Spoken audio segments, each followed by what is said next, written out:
আসসালামু আলাইকুম বন্ধুরা, ফিল্মি দুনিয়া চ্যানেলে আপনাদের স্বাগতম। আজকের ভিডিওতে আপনাদের জানাবো বাংলাদেশের ৩ পরিচিত চিত্রনায়িকা শশী, বাবলি এবং পিঙ্কি অভিনীত সকল সিনেমার তালিকা।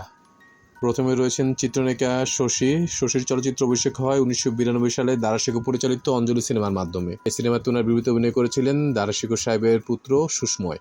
93 মুক্তি পায় নূর হোসেন বলাই পরিচালিত মহৎ। এই সিনেমাতে ওনার বিপরীতে অভিনয় করেছেন ইলিয়াস কাঞ্চন। একই বছর নূর হোসেন বলাই পরিচালিত আরেকটি সিনেমা ভয়ঙ্কর 7 দিন। এই সিনেমাতে ওনার বিপরীতে অভিনয় করেছিলেন সঞ্জয় খান। 94 মুক্তি পায় আজিজুর রহমান বুলি পরিচালিত আজকের শয়তান। এই সিনেমাতে ওনার নায়ক ছিলেন বিপ্লব।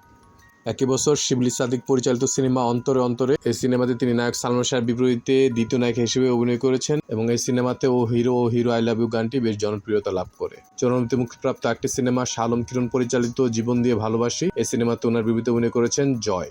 একই বছর আবুল খায়ের বুলবুল পরিচালিত সিনেমা মির্জাফর সিনেমাতে শশীর নায়ক ছিলেন তুষার।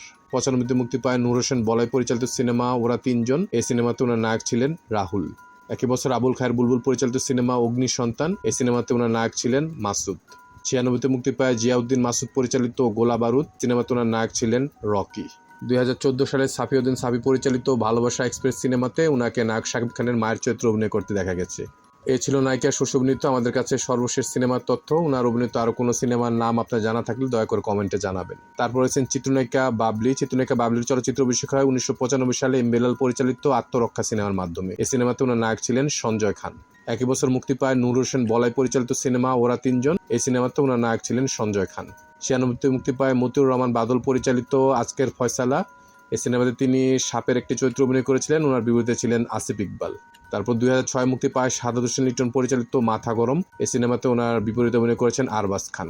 চিত্রনায়িকা বাবলির সিনেমা সম্পর্কে এইটুকুই ছিল আমাদের তথ্য। আপনার আর কোনো তথ্য জানা থাকলে দয়া করে আমাদের কমেন্ট করে জানাবেন।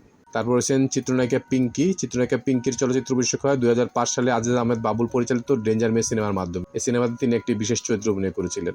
একই বছর মুক্তি পায় এমবি মানিক পরিচালিত সিনেমা রক্ষানাই সিনেমাতেও তাকে একটি বিশেষ চরিত্রে দেখা গেছে। 5 সাদাত হোসেন লিটন পরিচালিত সিনেমা লালু কসাই। এই সিনেমাতে ওনার নায়ক ছিলেন আরবাজ খান। 5 মুক্তিপ্রাপ্ত একটি সিনেমা স্বপন চৌধুরী পরিচালিত লাগাওবাজি। এই সিনেমাতে ওনার বিপরীতে অভিনয় করেছেন তুহিন। 6 মুক্তি পায় শামসুল আলম পরিচালিত সিনেমা দুশ্মনের দুশ্মন। এই সিনেমাতে ওনার বিপরীতে অভিনয় করেছেন সুমন। সাদাত হোসেন লিটন পরিচালিত একটি সিনেমা গরিবের দাদা। এই সিনেমাতে ওনার বিপরীতে অভিনয় করেছেন আরবাজ খান। 6 মুক্তি পায় মোহাম্মদ শরীফুদ্দীন খান দীপু পরিচালিত এনকাউন্টার। এটাতে ওনার বিপরীতে অভিনয় করেছেন আসিফ ইকবাল। সাদাত হোসেন লিটন পরিচালিত আরেকটি সিনেমা নষ্ট ছাত্র। এই সিনেমাতে ওনার বিপরীতে অভিনয় করেছেন আরবাজ খান। কালাম কায়সার পরিচালিত সিনেমা আজকের গরম খবর। এটাতে ওনার নায়ক ছিলেন আরবাজ খান। 7 মুক্তি পায় রকিবুল আলম রকিব পরিচালিত স্টেশনের রংবাজ। এই সিনেমাতে ওনার বিপরীতে অভিনয় করেছিলেন ফয়সাল। 14 মুক্তি পায় সাদাত হোসেন লিটন পরিচালিত সিনেমা ক্ষোভ। এটাতে ওনার নায়ক ছিলেন আরবাজ খান। নায়িকা পিঙ্কির সিনেমা সম্পর্কে এটা ছিল আমাদের সর্বশেষ তথ্য। এর বাইরে আর অন্য কোনো তথ্য আপনার জানা থাকলে দয়া করে কমেন্ট করে জানাবেন। আমাদের ভিডিওগুলো ভালো লাগলে অবশ্যই আমাদের চ্যানেলটি সাবস্ক্রাইব করে আমাদের পাশে থাকবেন। ইনশাআল্লাহ খুব শীঘ্রই দেখা হচ্ছে ভিন্ন স্বাদের নতুন কোনো ভিডিও নিয়ে। আল্লাহ হাফেজ।